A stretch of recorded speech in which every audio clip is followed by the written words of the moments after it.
भारत का दर्शन news box Bharat. News box Bharat में आपका स्वागत है।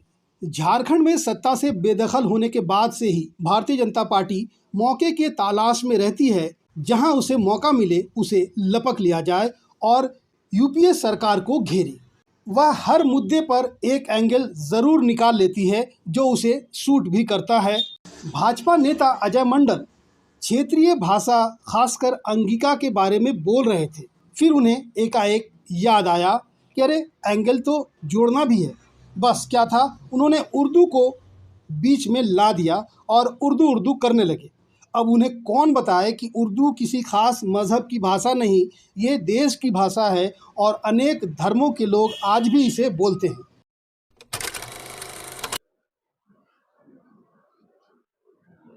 सभी मीडियागणों को प्रणाम करे छिए।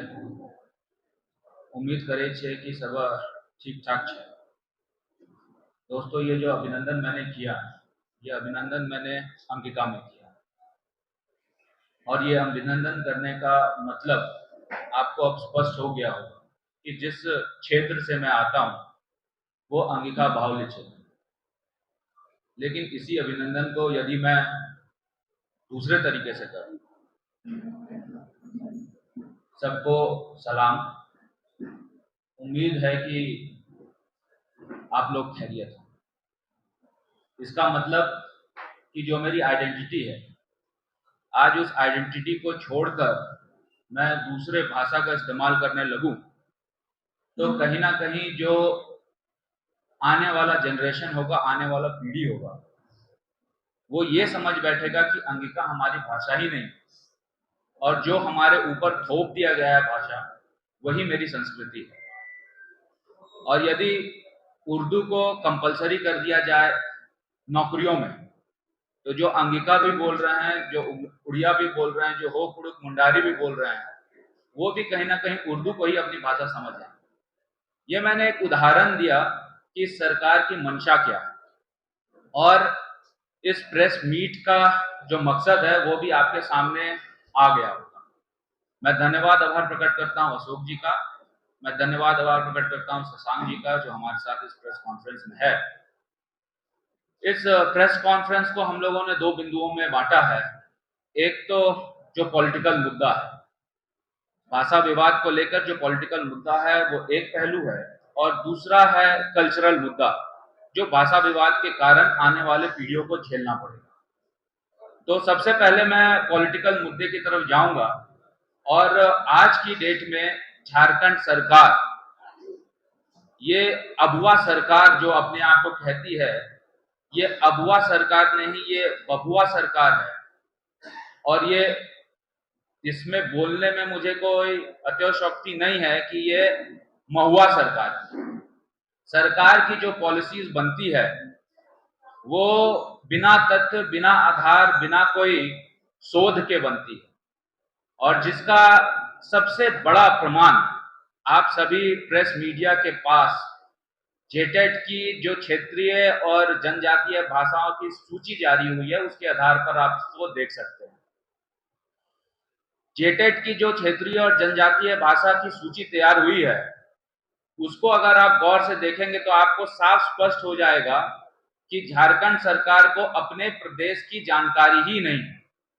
और झारखंड सरकार को अपने प्रदेश की जानकारी इसलिए नहीं है क्योंकि आप बताएं कि रांची के बगल में खूंटी है और खूंटी में जो है, जो बोलचाल की भाषा, जनजातीय भाषा है, वो मुंडारी है, और जेटेट की नियमावली से क्षेत्रीय जनजातीय भाषाओं में मुंडारी को हटा दिया गया। क्या आधार था मुंडारी को हटाने का, ये सरकार को स्पष्ट करना चाहिए। वहीं आप पलामू, गढ़वा की तरफ जाएं तो जनजातीय भाषाओं में नागपुरी और कुड़ुक को जोड़ दिया गया है। ये हो सकता है कि कुछ पॉपुलेशन पॉकेट में पॉपुलेशन वहां नागपुरी और कुड़ुक बोलते हैं, लेकिन बहुसंख्यक जनसंख्या गढ़वा में, पलामू में जो है भोजपुरी बोलती है, और भोजपुरी भी कहा जाए पलमुआ भोजपुरी बोलती है, ये कहना और ज्यादा सटीक होगा। सरकार को इसकी भी जानकारी नहीं, और सरकार ने भोजपुरी को पलामू गढ़वा से भी हटाने का काम किया।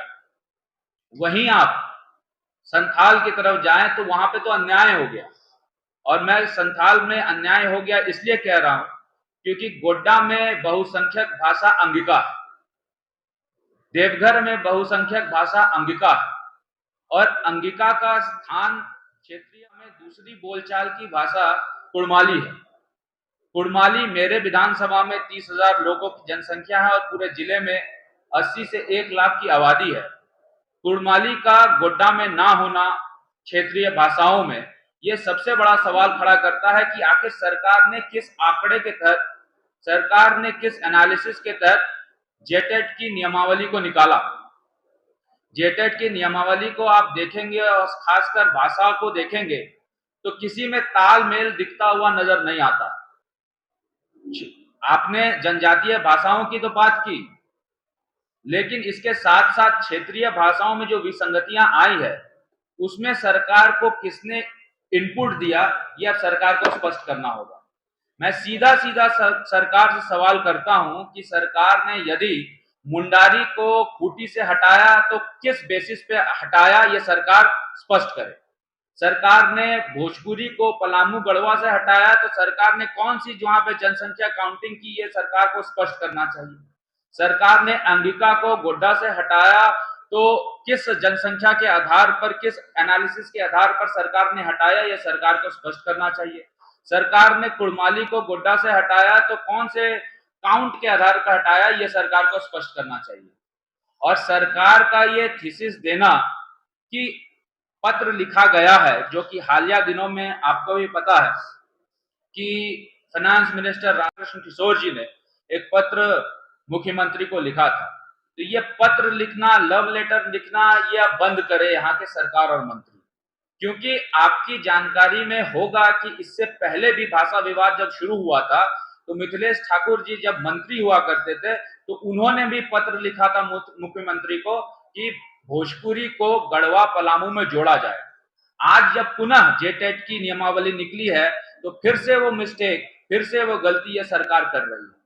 तो सरकार ये गलती नहीं कर रही है, सरकार ये जानबूझकर प्रयास कर रही है कि हमारे आइडेंटिटी को, हमारी संस्कृति सभ्यता को मिटाए और हमारे ऊपर ऐसी चीजें थोप दे जो हम लोग कभी फॉलो नहीं कर पाए हैं और भविष्य में फिर हम लोगों को लगे कि यही हमारी संस्कृति और सभ्यता है। दोस्तों, बहुत ऐसी बातें हैं जो आपके समक्ष रखने योग्य हैं। उसमें प्रमुख तौर पर मैं गोड्डा की बात करते हुए ये कहूंगा कि रघुवर दास जी की सरकार में अंगिका को द्वितीय राजभाषा का दर्जा हम लोगों ने दिलाया था, और अमित मंडल 2019 में जब विधायक बनकर आया था तो अंगिका में मैंने शपथ लिया था। और अभी वर्तमान में जो आपके ग्रामीण विकास मंत्री दीपिका पांडे सिंह है, उन्होंने भी 2024 में जब वो विधायक बनी थी तो अंगिका में शपथ लिया था। जब विधानसभा के अंदर अंगिका एक लैंग्वेज है, अंगिका एक भाषा है जिसका आप प्रयोग शपथ लेने में कर सकते हैं, तो कहीं ना कहीं विधानसभा इस चीज को रिकॉग्नाइज कर रही है, लेकिन झारखंड सरकार इस चीज को रिकॉग्नाइज कर रही है। सबसे बड़ा विरोधाभास है। अंगिका खोटा अलग अलग भाषा है। गोड्डा में हो सकता है खोटा पॉकेट्स में बोली जा रही हो, लेकिन बहुसंख्यक अगर देखा जाए तो अंगिका गोड्डा और देवघर में बोली जाती है। गोड्डा में दूसरी क्षेत्रीय भाषा बंगला है। वहां पर कई ऐसे गांव कस्बे हैं जहां बंगाली भी बोली जाती है। और देवघर में यदि आप मधुपुर का भी इतिहास उठाकर देखें और देवघर का भी इतिहास उठाकर देखें तो बंगला भी देवघर में क्षेत्रीय भाषाओं में शुमार हो सकता है, लेकिन बंगला वहां से देवघर से भी गायब है। तो सरकार को अंडरस्टैंडिंग ही नहीं है पूरे प्रदेश की कि आखिर किस क्षेत्र में कौन सी भाषा बोली जा रही है। और मैं दावे के साथ कहता हूं, ऑन रिकॉर्ड ये कहता हूं कि सरकार के जो भी मंत्री हैं वो सिर्फ लेटर लिखने के नाम पर लोगों को दिग्भ्रमित कर रहे हैं।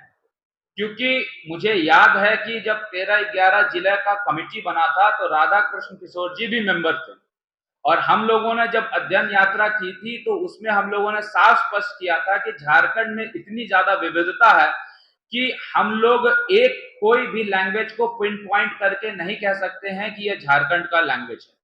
इसीलिए चाहे वो राधाकृष्ण किशोर जी हो, मैं दावे के साथ कहता हूं कि यदि मेरी प्रेस कॉन्फ्रेंस में सच्चाई नहीं है तो वो ऑन रिकॉर्ड आकर बोले कि पलामू और गढ़वा में भोजपुरी नहीं बोली जाती है। मैं संजय सिंह यादव जी से कहूंगा ऑन रिकॉर्ड आकर बोले कि पलामू गढ़वा में भोजपुरी नहीं बोली जाती है। मैं अनंत नारायण देव जी से कहूंगा कि bureau report, news box Bharat, Ranchi.